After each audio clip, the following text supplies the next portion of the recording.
Good morning. Welcome again to Morning Devotions, and thank you again for our time together. This is I Serve Weekend. It's going to be a great weekend of not only celebrating God's faithfulness in our lives and what He's done for us, but celebrating the faithfulness of all of those that make COP work and serve our people. So you're going to see thousands upon thousands of people in the services, all dressed in red T-shirts.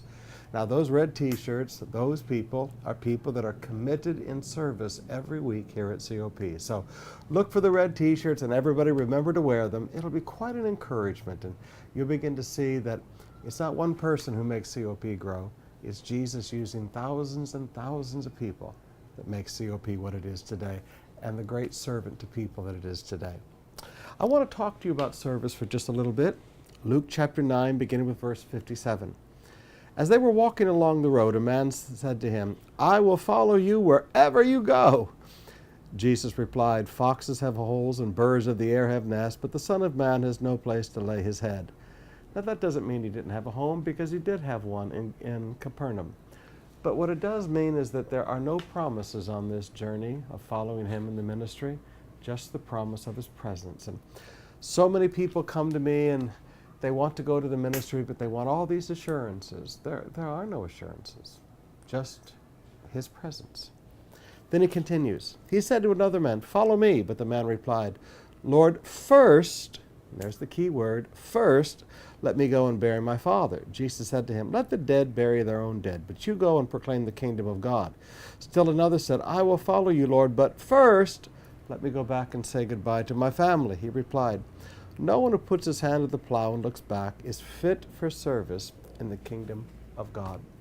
Fit for service, suitable for service.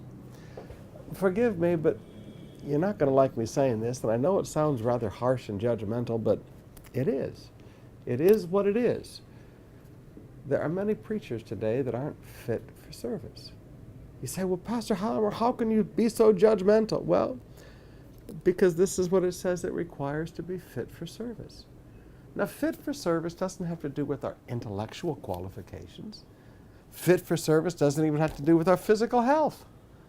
Fit for service has to do with what do we put first in life. Now, there is the entire key. If there is a call of God upon your life, that's the first decision that has to be made in you. What comes first? "Lord, I want to do this, but first." "Lord, I want to do this, but first." No.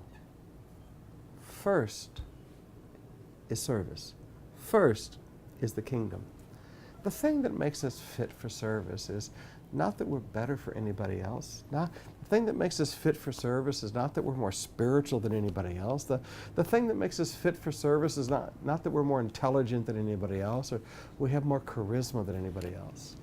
The thing that makes us fit for service, suitable for service, is that we are willing to put God and the work first. So my question to you is, if there's a call of God upon your life, are you fit for service? Or have you begun to say, "First, let me..." Jesus looks at you and says, "No, you can't put your hand to the plow and look back. You put your hand to the plow and you move forward." The kingdom of God, the work of God, becomes the first and only priority in your life.